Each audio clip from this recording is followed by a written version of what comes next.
This just in, Alberta Premier Danielle Smith is encouraged by the federal government's change of tone when it comes to energy. This after seemingly productive conversations about pipelines in the Premier's meeting in Saskatoon today. Could this be cause for cautious optimism, or is this all just talk? Let's get into it.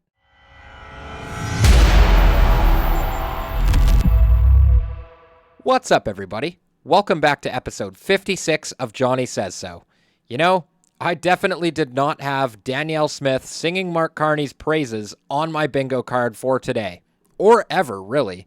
Obviously, because this is such a radical shift from how she's been speaking over the last few months and even just this morning. So this one's from CPAC. Alberta Premier says that Mark Carney's attitude towards energy and pipelines is a, quote, dramatic improvement over what we were witnessing from even 6 months ago. About the spirit and the tone overall, because you come in with a number of asks of Ottawa from Alberta. This corridor is just one. So how does this set into motion the partnership that you see as having with this Prime Minister? Well, I think what we've seen is that he's not afraid to talk about being an energy superpower.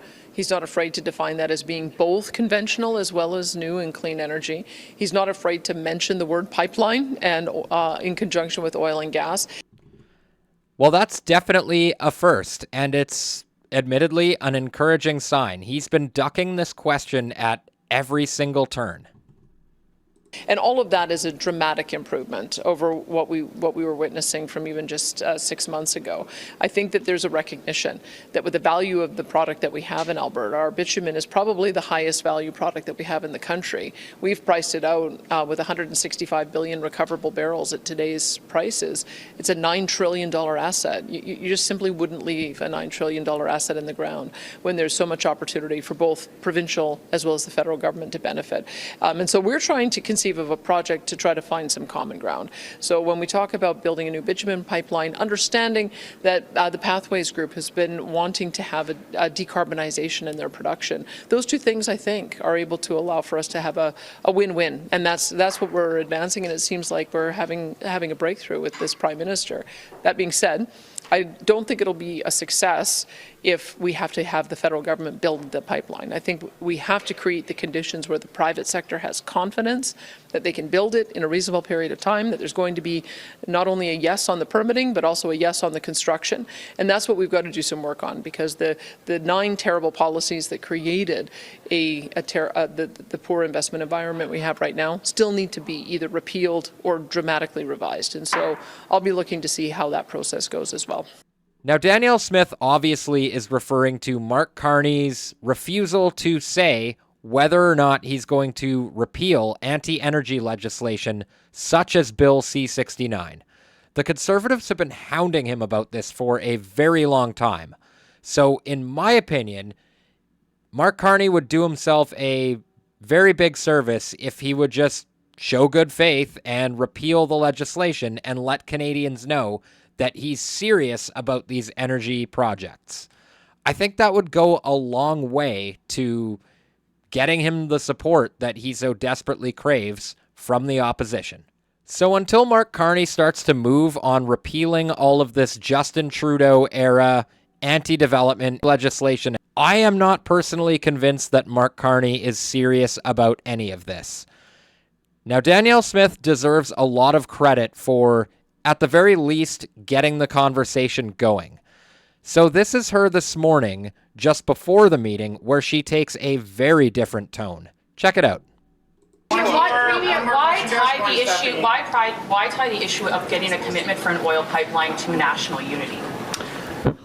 Well, you have to understand just how damaged Alberta is by the fact that we didn't get pipelines built. If we had built Northern Gateway, if we'd built Keystone and we'd built Energy East, we'd have 2.5 million barrels more per day of production, which is $55 billion a year worth of GDP value, which is worth $17 billion to my government alone and about an equal amount to the federal government. So this is not just an ideological argument. It's not just a minor disagreement.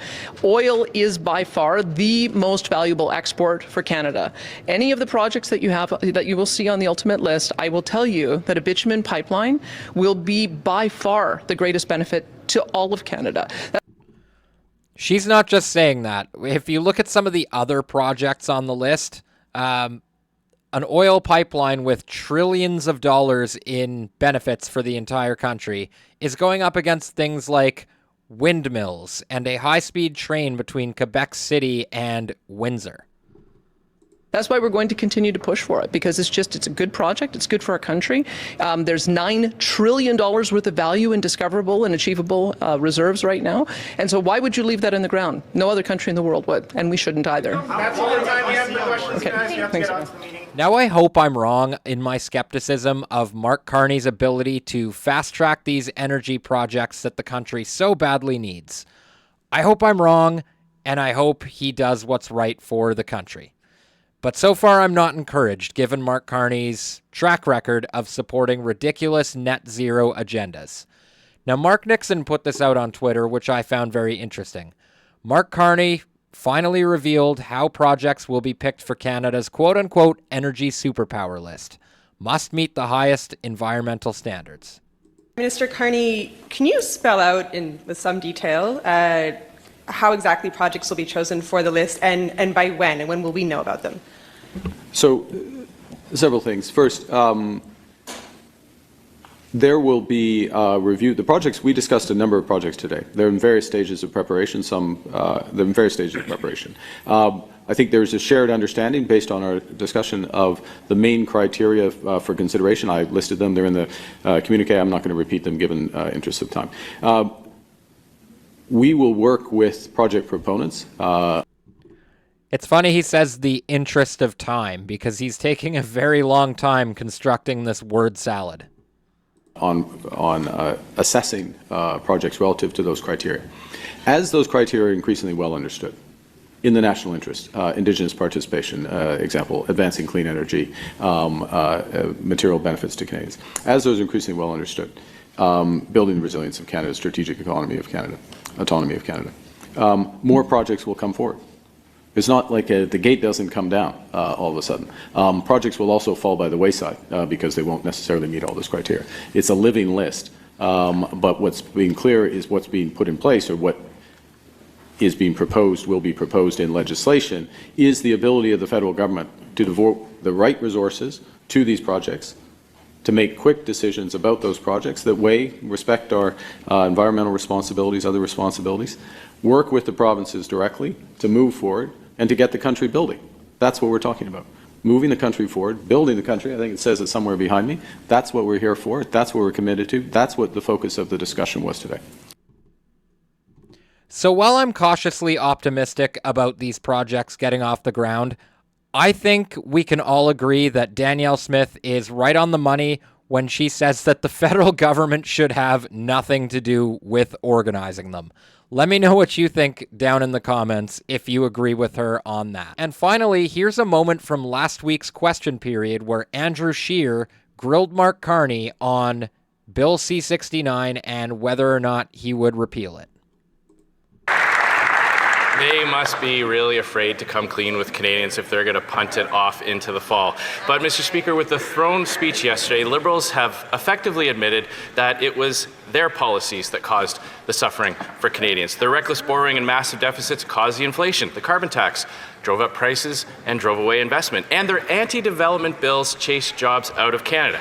Now, the Prime Minister is claiming that somehow the Liberals have changed. Well, he has a chance to prove it to Canadians. If he's serious, will he tell Canadians that pipelines are part of his values by repealing Bill C-69, the No More Pipelines bill? The Right Honourable Prime Minister.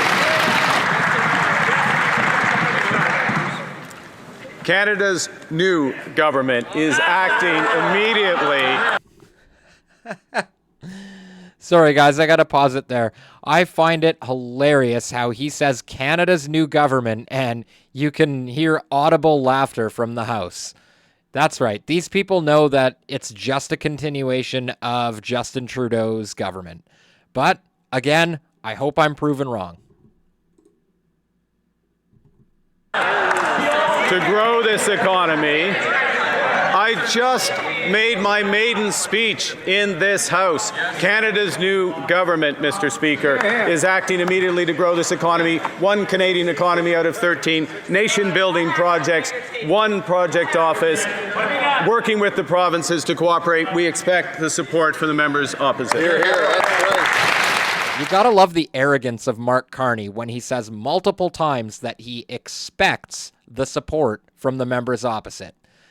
Now, the leader of the Bloc Québécois and Pierre Poilievre were both very clear when they said that if the Liberals put forward good legislation and had good plans that will actually help Canadians legitimately and grow the economy, that they would support it. And also, Mark, support is something that you earn, much like freedom. Now, here's a little clip before we get out of here of Mark Carney saying that freedom is something you earn. But freedom is something you earn every day, and that strength is something we need to reinforce. But how do you Now, that's one thing I really don't like about Mark Carney. He's one of these people that pushed earning freedom during the pandemic, as if you could earn your ability to go to a restaurant by getting an experimental drug.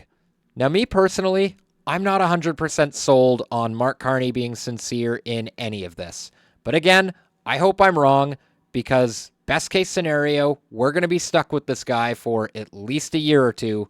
So I would like to see the country not burn down any more than it already has. And that's my show for tonight, guys. Let me know what you think down in the comments. Are you optimistic about any of this, or are you skeptical? And as always, like, share, subscribe, and I'll see you in the next one. Peace.